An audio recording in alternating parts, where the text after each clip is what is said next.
I'd like to show you something. Donald Trump, when he was president, walking with a man. You see the guy on the right there? His name is John McEntee.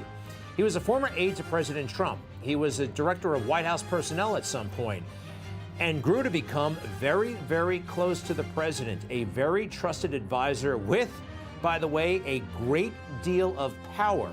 Now, he spoke to Breitbart News. We love the people at Breitbart. And John McEntee says that many political appointees are weak, who cuck under left-wing pressure. Inside the story, it reads, a lot of political appointees are just going through the motions rather than actively undermining an agenda, the left agenda. They're just going along to get along. They're just doing whatever the civil service says. What a disappointment. Oh, more. The bigger problem is making sure people are actually active when they're pro-Trump and actually want to do the agenda part instead of the resume, I got a White House souvenir part. Wow, that is suspicions confirmed. John McEntee joins us right now. He's involved in a new endeavor.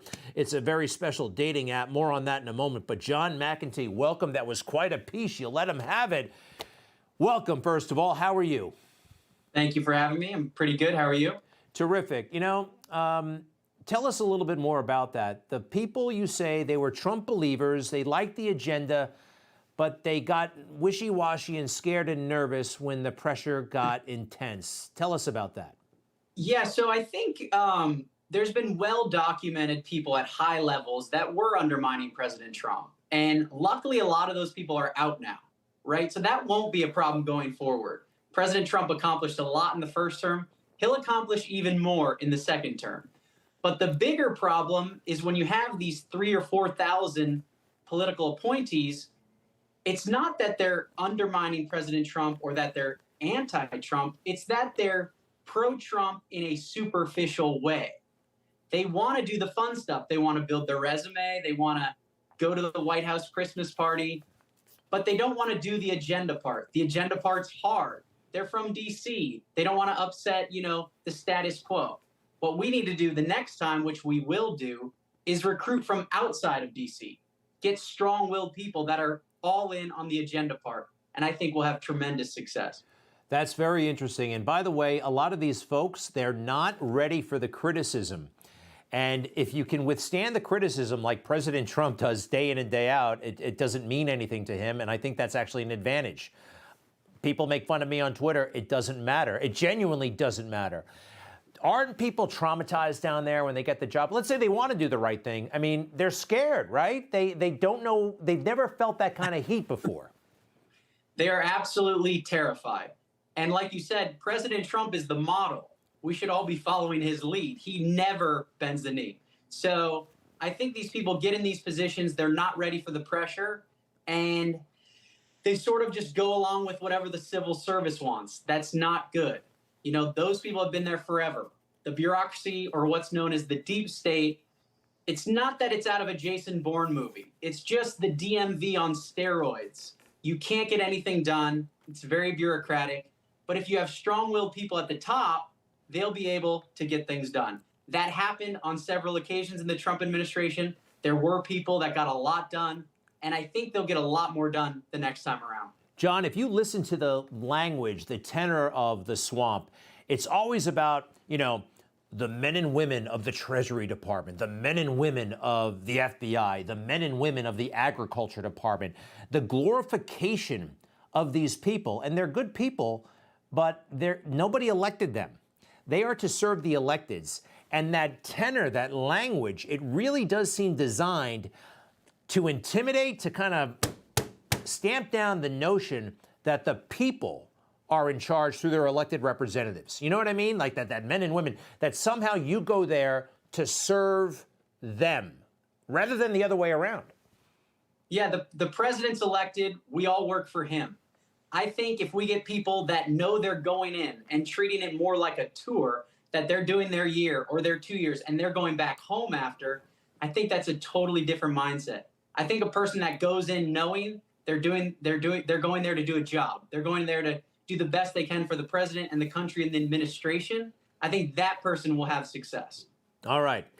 Well, there are like 3 jobs I would be interested in. Deputy Secretary of Defense, and let's see, what else do I want to do? Because I can take the heat. I can take the... All right, you're not biting, and that's okay, John. We'll talk if we ever get to that. We'll get you on the list. Okay. John, do me a favor. Tell us about The Right Stuff. How's it going so far? You were here once before. A dating app for conservatives. I think we have an image of what it looks like. People can download this and find like-minded individuals online. Tell us a little bit about it. It's going great. It's live in the App Store. Anyone can download it and make a profile. We'll be unlocking it next week. The goal is to find other conservatives.